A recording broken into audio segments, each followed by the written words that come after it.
Hey everyone, it's Joe from Gadgetry Tech, and I'm doing a wireless headset roundup video again. In the past, I did a best wireless gaming headset, and I broke it down by price brackets. The high-end market is pretty freaking saturated now, so this video is dedicated to that. Now, it was spawned off the idea of the fact that the Stealth Pro just came out a little while after the Maxwell came out, which is there, not there.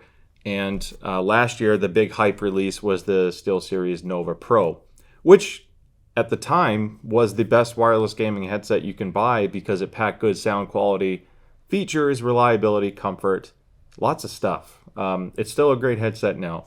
So the point of this review is to summarize months of work and testing and using these, some of them obviously longer than others, and hopefully help you decide if you've been on the fence if you should upgrade or not. Now, there's a chance you have one of these and you have a spending habit and you want to buy something new just to have something different. You're not sure what to get. I also have a lot of other premium wireless headsets to my left. I keep every single headset I've reviewed because I either purchase them or if they're sent or whatever. I constantly go back and test old stuff because just because it's old doesn't mean it shouldn't be considered. Sometimes that's still a better option. So a little bit later in this video, I'm going to quickly summarize some of these and why maybe one of those would be better for you. It's up to you. So here's the thing. Let's start with the specs. Now, I brought a sheet of paper, admittedly. There's just too much to regurgitate. I don't want to focus as much on the specs because that's available online, and I'm trying to make this video go above and beyond what you can find online. But in a simple sense, the Maxwell is $300 for the PC PlayStation version. The Maxwell and Xbox version is $330, and that still works on PlayStation and comes with a Dolby Atmos license, which works on Xbox and PC. The SteelSeries Nova Pro is $350. That has the highest MSRP here. And just to get right to it while we're talking about price, the only issue I have with the Nova Pro on cost, in addition to that up front, is the stock pads were actually okay with me last year, but as the pads wore out, because I used this a lot, they started to flatten a little bit. And then that ANC bump, because it has active noise cancellation, really started bothering my ear. So I don't associate the Nova Pro to stock pads. It has to be upgraded in my opinion. Now, whether you buy the standard pad from Wicked Cushion or the freeze pad from Wicked Cushion or whatever other manufacturer is making a pad, I will have links in the description for these in case you're interested. That's to me a necessary upgrade, and being at a roughly $30 selling price, now the SteelSeries is $380. So keep that in mind. And then you have the Stealth Pro that just came out, which is $330. Now, they have some unique approaches on battery life. Audeze gives you just a bonkers battery life of 80 plus hours. I actually got over 90 on my first full rundown, and that was a mix because this doesn't have active noise cancellation or RGB, but that was a mix of using various Bluetooth modes, whether it's just to my phone or to the dongle.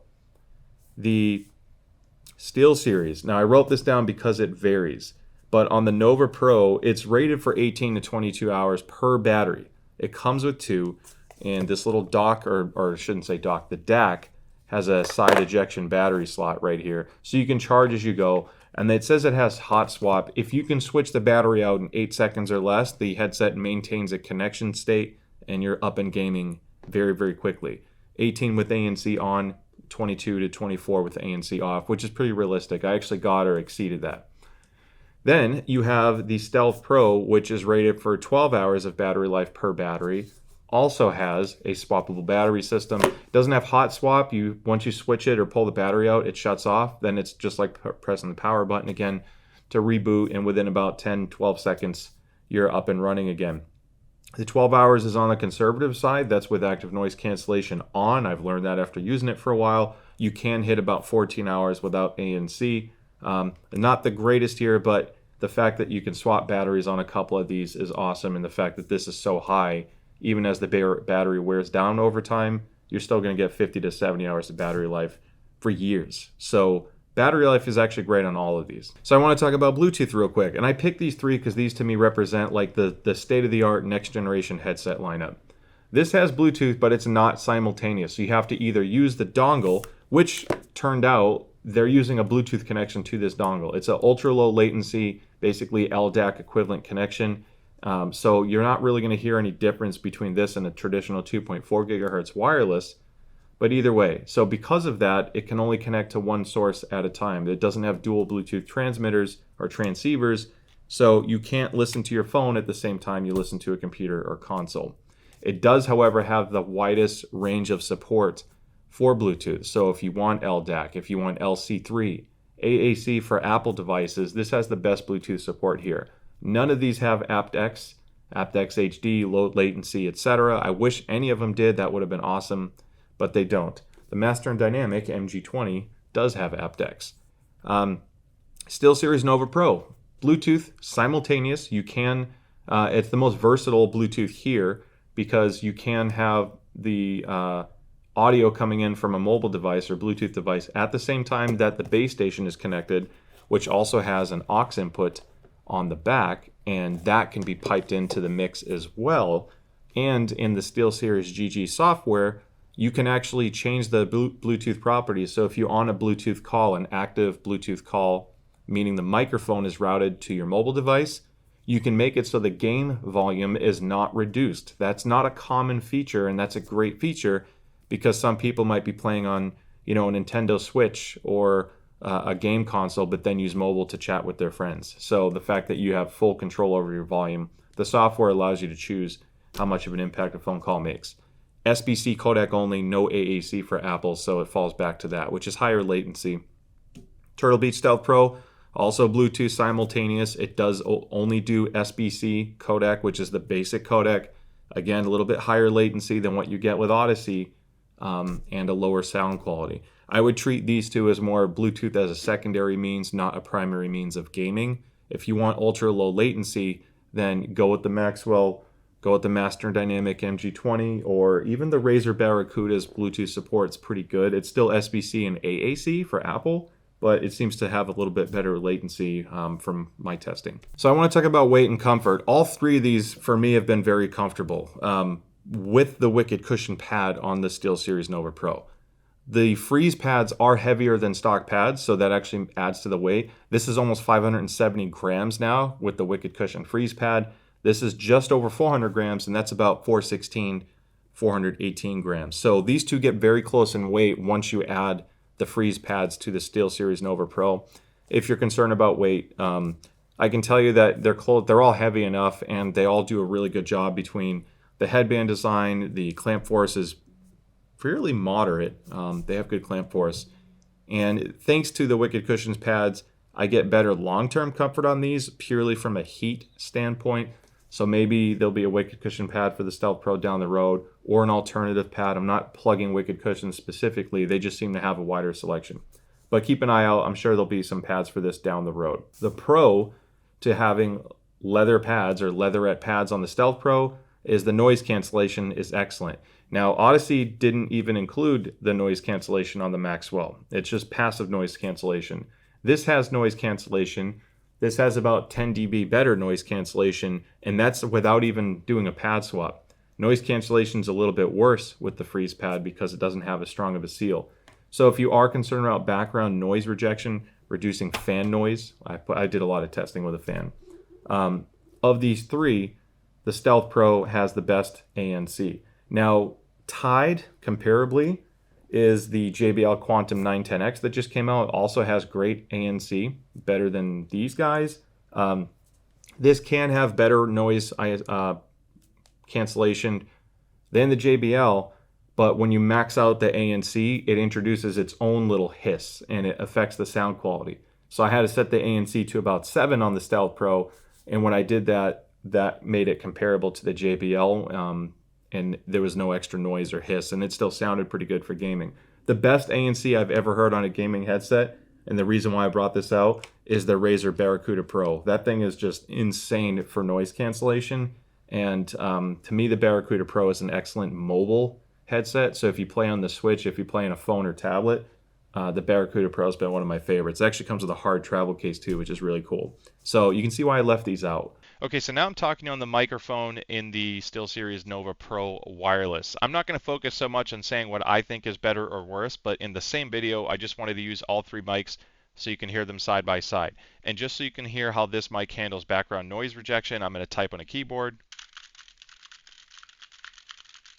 Then I'm going to turn that fan over there on high. I don't know if you can see that orb. I'm not going to blow the wind at me, but we're going to turn this on to see if it blocks any background fan noise.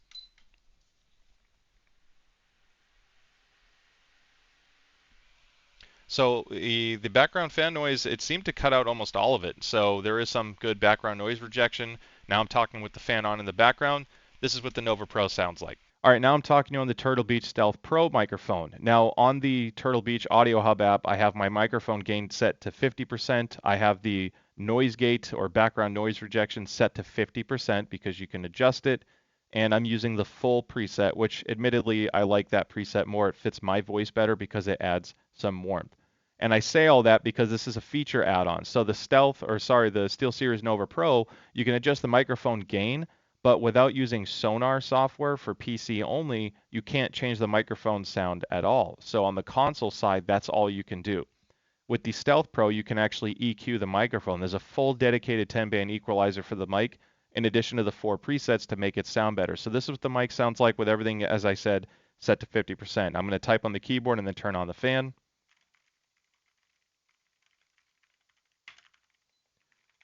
Fan's coming on. So I'm not sure if you can hear that. I don't see anything there, but this is what it sounds like with me talking while the fan is on in the background. So that's the Stealth Pro. All right, now I'm talking to you on Audeze Maxwell microphone, and there's no custom EQ or anything here. My gain's set to about 80%, but the Maxwell does have a feature called filter technology. It's 3 levels. You have a off, low, high, basically. And right now I'm in the low setting, so it's going to do a great job at blocking out background noise. It uses a sole dedicated AI type chip or machine learning type chip inside that's going to actively monitor and remove background noise and still preserve your voice quality, if you will. So I'm going to type in a keyboard now. Definitely no noise coming in. I'm going to turn on the fan.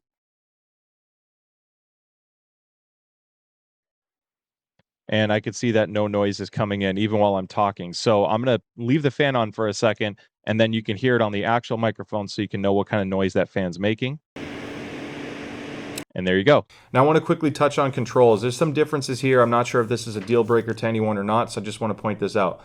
Both of these have detachable mics. The Maxwell and the Stealth Pro, you can remove the mic, and they have internal mics as a backup. With the Nova Pro, the mic can fully retract. So if you don't want to see the microphone, all 3 of these can hide it quite well. Now this has USB-C charge port. It has an auxiliary input. Don't get a high-end headphone amp for the Maxwell. It will not matter. In fact, you'll damage it. It's basically just using it as a line in, but all the amplification and digital signal processing happens on the Maxwell. So that's more of like you can connect it to a controller output or a line out from a laptop if for any reason you misplace the dongle. Do it for stuff like that. You have a microphone volume adjustment. On the Xbox version, this will default to game to chat mix on Xbox, which is a big feature because you're going to learn with some issues I have with the other two. Having a dedicated wheel for game to chat mix on Xbox when usable is great. Then you have the master volume switch, and it does spin indefinitely. It controls your Windows volume. So it's a direct link to that. There are no buttons on the other side, and then on the outside of this cup, you have a big power button that you press and hold. Then you have a microphone. Then your mic mute switch is kind of weird with this, and those ridges make it help, but that's your switch to turn off the microphone. So on the Nova Pro, the controls are pretty nice. You have a power button here, of course. You have a mic mute switch because this is not flip to mute. The master volume wheel, which also spins indefinitely. And then if you press it in, it switches to game to chat mix. So if you're using this on Windows with Sonar or Xbox, you can adjust game to chat mix there. And then on this side, you have your Bluetooth button. Now, while the headset's on, if you just tap the power button once, it'll toggle your active noise cancellation on and off. So that's a handy little feature. And then I do want to quickly call out the DAC. The DAC has a lot more controls. So you can custom EQ. You can change game to chat mix if this was running Sonar right now. The computer's asleep. But you can even do microphone gain sensitivity. There's a couple extra changes you can make. And that comes in handy on the console side because this has no Bluetooth app for your phone. unlike the other two. So if you need to adjust sound on the go, you have to do it through the DAC. So there are some cool features, and then on the back I mentioned it has the whole line in and out. So extra functionality there. Then on the Stealth Pro, a couple pros and cons. You have a flip to mute mic, which like I said is also detachable. You can remove this cover for the batteries. That's pretty easy to do. The battery cover is the same idea on the Nova Pro. It's just a little magnetic plate. These little holes are your microphones. On this side you have a power button in the middle. You have your Bluetooth button for pairing and Bluetooth action, like double pressing to advance a song, for example, and the action buttons work the same on here. Then you have a superhuman hearing button, which if you tap will turn superhuman hearing on and off. That button is not re-signable right now, which is unfortunate. And then if you press and hold, you can mute your microphone, which comes in handy if you don't have a flip to mute as an option. That's your good fallback. Then this is actually a rotating dial, and this is an action button. Now you can reassign both of these to do different things. So you can have this control Bluetooth volume if you want instead. You can use this to control windows, activate or deactivate active noise cancellation, which is how mine is set for PC. Now the killer thing that I mentioned in my Stealth Pro review that I didn't like is there's no dedicated game to chat mix on this headset, which I was kind of disappointed to because I love the Stealth 700 Gen 2 for the controls. It's super fast. So to adjust game to chat mix on this one has that quick button. It's a double press, but at least it has something somewhat fast. This has a dedicated wheel for Xbox, for example. This one, you have to press and hold the action button for 3 seconds, which sucks in a high action situation. Then you can adjust game to chat mix. There is an assignable button called Chat Boost, which will boost your party chat volume by several decibels, which is handy. But as of right now, at the time of this review, that function assignment does not work. You can toggle it on and off with the mobile app just fine. But unfortunately, the only shortcut I found to compensate for that issue for me isn't working yet. So I want to talk about application support. And instead of like doing these real-time things that's going to take too long, I'm just going to highlight it and maybe I'll show some on-screen stuff. The Maxwell, when it came out, had no way to custom EQ it in the beginning. They said it had custom EQ, but you couldn't. They later released an Android app which allowed you to custom EQ. As of the time of this review at the mid to late April, there's still no way to customize your EQ on Windows, at least for the version that it told me I was up to date on. You can, however, now also EQ it on Apple's iOS interface or software. Wow, interface. And that was handy. Now, when I did the firmware update, it erased all of my custom EQ presets I set before, which sucked. But thank God I took screenshots. So this doesn't really need EQ because it's tuned exceptionally well. I'm going to talk about sound later, but it does allow you to do 4 presets in addition to all of the presets that it comes with, which is quite a few. The downside, however, is if you are doing any changes via the mobile app on Android or iOS, you have to not have an active wireless connection to the dongle. So if you're playing on Xbox and you're like, man, I need to fix this EQ, something's wrong, it tells you on the app to disconnect the dongle to then force it to pair with your phone. Then on top of it, it tells you to start playing music in order to customize it. It is a very cumbersome way to adjust EQ.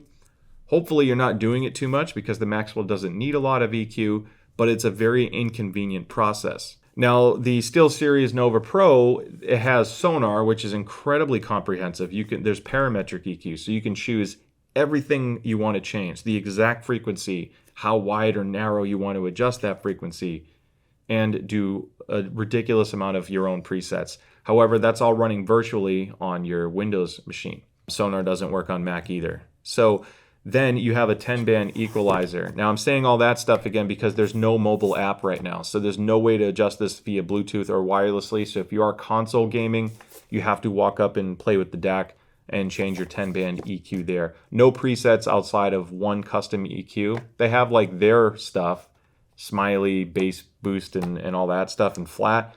But if you're doing your own custom, you only have one to work with for console. Now, Turtle Beach has the best functioning Bluetooth app here. It is incredibly comprehensive, and it worked for me perfectly since day one.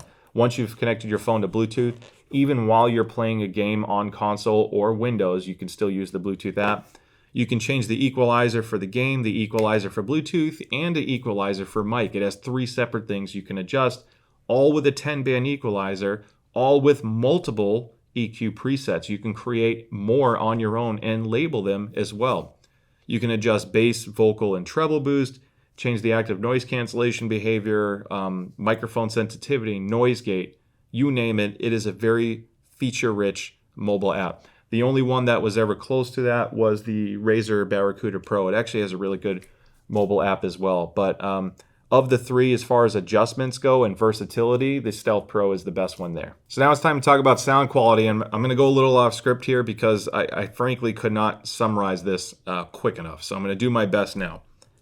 The Maxwell, I'm just going to keep it straight. The Maxwell uses planar magnetic drivers, big planar magnetic drivers, which are pretty amazing.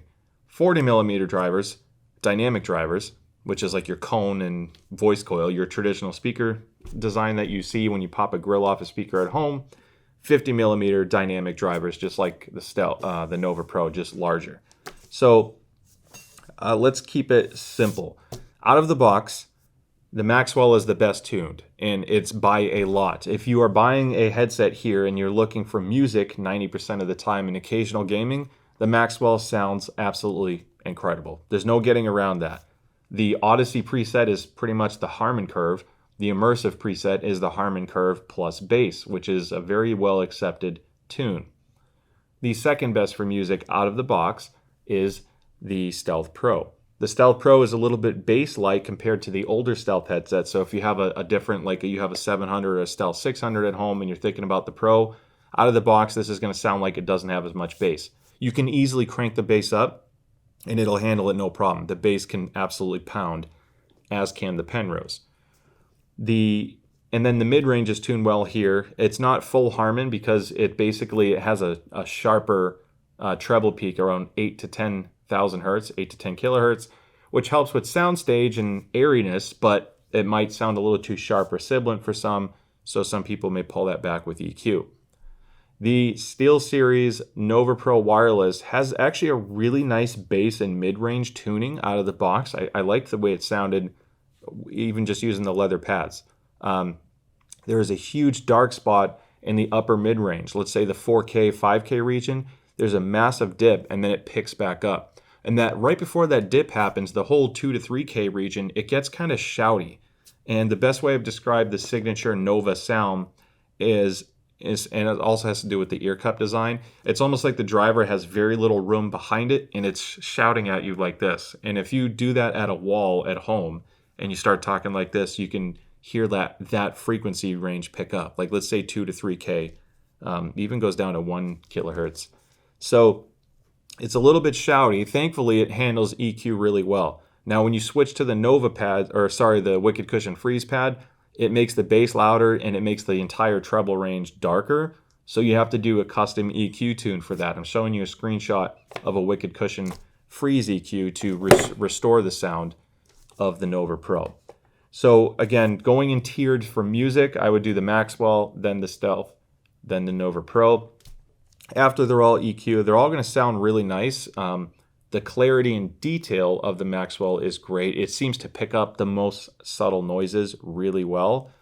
These do as well. This is kind of like a thinner, more precise, high energy sound once it's EQ'd. It just seems kind of sharp and eager to present the note, which can be kind of forward or abrasive to some people, but some people want that detail energy, if you will. The Stealth is a smoother delivery. You still get great detail retrieval, but I found that when you start cranking the bass, this is an important thing to discuss, because when you do EQ for footsteps, for example, or you're boosting bass, these 50 millimeter drivers handle detail better during complex scenes, better than the Nova Pro. So if there's an airstrike and there's explosions happening, but you're still trying to pick up some footstep detail, subtle noises in the background, the Stealth Pro handles that chaos a little bit better. But when you're listening to a song that's a little darker and less clear, and you need more detail, it seems the Nova Pro can just bring a little bit extra detail out of it. If you listen to a song that's overly detailed and forward and sharp and abrasive, this might come across as too much. So that's where the whole EQ thing comes from. I'm not going to sit here and say one is better than every other headset for every category, because there's so many things that can affect that. It depends what you're listening to, playing, and what you like. But I do want to talk about FPS performance. That's a huge thing, and that's a lot of reasons why. That's a big reason why a lot of people buy a $300 gaming headset, is they're trying to get the best edge they can for gaming. I'm going to start with this. That's sound is part of it. Comfort and controls are huge factors. If you're sweating and constantly taking it off, that's not cool. If you get wireless cutout issues or stutters, that's not cool. Really weird latency, control issues, all of those things factor in at high caliber gaming. And they all have their pros and cons. I think I explained it well before. I think if this had a faster game to chat mix, it would be as easy to use as the Nova Pro. See, this is why I didn't want to go too off script. But the issue that I had is, as good as the Maxwell is for music, it starts swinging the opposite direction for FPS. This is my unit and how I hear it, so I'm not dissing on the Maxwell. The Maxwell does take EQ well. I'm going to show you an EQ tune right now, the first time I've publicly released this, for Warzone. It's in my FPS EQ for the Maxwell. It made a massive improvement for me for gaming in Warzone, because admittedly I was really having trouble keeping up with figuring out where the footsteps were coming from. I don't think the imaging soundstage performance is as good on the Maxwell compared to these two. The Stealth and the Nova Pro do a better job for footstep positioning, like pinpoint. And I know some audiophile are going to be like, well, it's a gaming headset, they're all the same. When you really play a lot of FPS games, you can hear a difference and pinpoint things more easily. And that's the only thing that kind of let me down with the Maxwell. Now, if you're playing an open world game, something more laid back, or a racing game, and things where it's not as critical to have laser pinpoint accuracy, the Maxwell is absolutely incredible. I love the Maxwell. I still, even with EQ, will be more than happy playing on it. But when it comes to gaming on FPS and first-person shooter, these two image better. I think, again, this one sounds sharper, so if you're the type of person that likes to boost treble and crank up the detail, you'll probably like the Nova Pro sound signature a little bit more. My favorite for FPS of these three is the Stealth Pro. And I'm not saying that because it's the newest one, and I'm not trying to push people. Hopefully you're not thinking about just selling these for this, because the difference is minimal. But the Stealth Pro delivers detail in a smoother way, and listening fatigue is a big thing. And if you don't know what that is, if you're playing a game at a loud volume for a long period of time and there's a gunshot or an explosion, you turn your headset down a little bit because it hurts your ears. The problem is when you do that, now those quiet footsteps are even harder to hear. So you don't want to EQ things to be too bright for long listening sessions. And the natural detail level and footstep accuracy that the Stealth Pro produces without needing an insane treble boost is a big feature, or it's a big benefit. My custom EQ that I'm showing you now for Warzone 2 reduces the treble a bit. I brought down, especially the 8 kilohertz peak, I cut it back a little bit, and that helped make it easier for me to play for longer periods of time. I don't know if I showed the Warzone EQ for the Nova Pro, so here it is. I have that set up as well. So hopefully all three of these give you a good starting point to have an equal playing ground. So yeah, I don't know if the sound discussion helped things with you making your decision or not, or made it worse. Again, there's no real concrete answer here, and I'm not doing this video to be a clickbait. I'm doing this video because I've been asked constantly since the Stealth Pro came out which headset to buy, and there's no black and white answer. These headsets are all amazing. I'd be happy with any one of these as my only headset.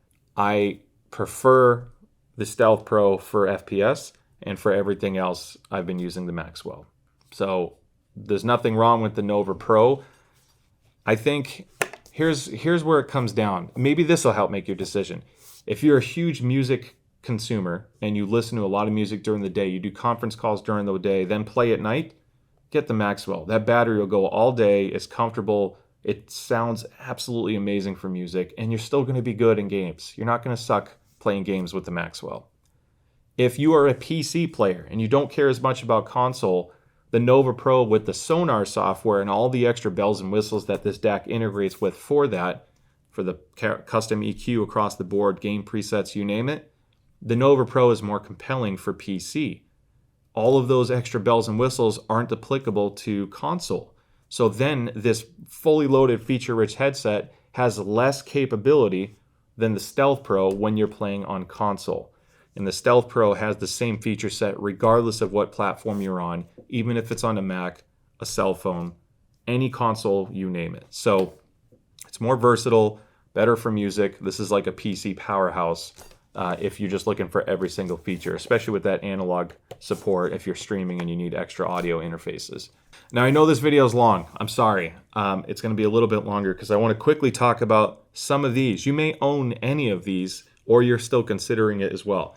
The JBL, I love the controls on the JBL. It's not the perfect sound signature. This thing is a bass cannon. If you want rich, explosive bass, good comfort, good sound quality, no EQ support on console, which sucks, but the controls are great. It has really good software for PC. It's got a 10-band EQ. This is a fun headset. It just came out and it's loaded with RGB. In fact, let's turn that on while I'm talking about this other stuff. So if you're an RGB, glossy, flashy type player, you want flashy sound and bass and treble, the Quantum 910X from JBL is a good one. The EPOS H3 Pro Hybrid, one of the worst active noise cancellation here. It doesn't really work that well, but at least it has it. It has the second best microphone of everything here as far as pure sound quality. The Corsair Virtuoso XT has the best microphone.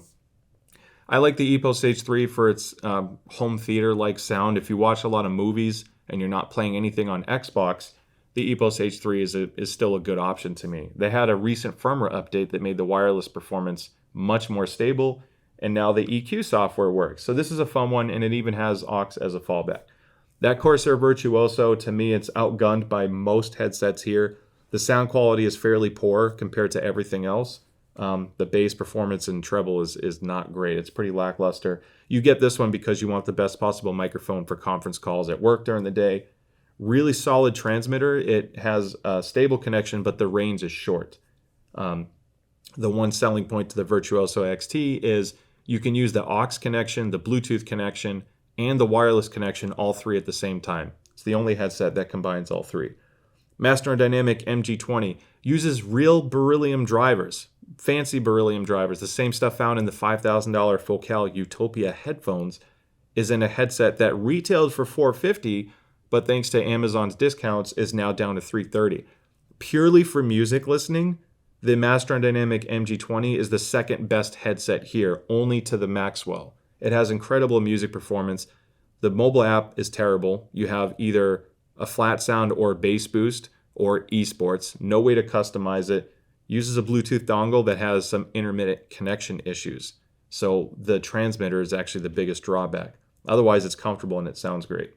Astro A50, I'm saying my opinion. I don't know if they changed it. I can't say it for sure because I'm not trying to damage their reputation. This Astro A50 doesn't sound as good as my old Astro A50. It sounds muddy. I EQ'd the daylights out of it. Half the detail is gone. And for some reason, this is a common thing on the Astros, apparently, because there's these 3D printed brackets on eBay. If you put this on, it breaks every time. This isn't like the first one. I bought 3 of these, and the headbands all break as soon as I put it on my head. So quality control is not great. It's $300, micro USB, poor battery life, no Bluetooth. It has community presets if you want a lot of EQ options, which is cool. Comes with Dolby Atmos, but I wouldn't take this over most of the other options here. The Razer Barracuda Pro is kind of a special one to me. It takes EQ really well. It sounds actually pretty damn good for music. It's probably like the 4th or 5th best sounding one here. Maybe the 4th. Probably the 4th. But the advantage to the Razer Barracuda Pro is the mobile support. I think it's the best one here, purely for gaming on Nintendo Switch or a phone. It's comfortable. The noise cancellation is absolutely incredible. The microphone performance is terrible. It's a beamforming mic, and it sounds very compressed and not clear. So if you're doing it purely for consumption, it's a blast. And it doesn't work on Xbox. In fact, most of these do not work wirelessly on Xbox. It's basically just the JBL and Astro that have Xbox support. The rest you have to use aux or a different headset. So that is the roundup of the other expensive headsets in this price range. All right, so I think we made it to the end of the video. Now, I could have made this video 2 hours easy because there are so many pros and cons to headsets. It's impossible to know the exact one for anybody. I have all these and I still change my mind and use different ones a lot. I think as of now, like I said, these three are up front for a reason. If I had to only own a single headset, it would be one of these three because of how well they're executing everything. And based off what I said before, between the console support, PC powerhouse, music powerhouse, you kind of have to decide what your preferences are. I'm really scared to pick a favorite because I'm not trying to create drama. I really am torn between the Maxwell and the Stealth Pro, only because this is so good for music, but this is close for music, but better for my gaming that I do with FPS. I just enjoy playing on it more. So yeah, we made it. Hopefully you found this video helpful. I'm wearing an Axpona t-shirt because I went to a pretty big audiophile show and I got to interview some really amazing companies, including ones like Cambridge Audio, Alta Audio Speakers, etc. So I'm going to have some content coming out that's a little different than the gaming side, along with some new EQ videos coming soon that I've been working on. So thank you so much for the support. I hope I made this decision easier for you and not worse. Join the Discord if you have questions. Our community is growing, or please post some comments below. Let me know what you think, what you own, what you like. If you think I missed something, I'm sorry. Let me know about that too. I'm always looking to learn. So don't forget to like and subscribe. Hit that bell icon, and I'll see you at the next one. Bye.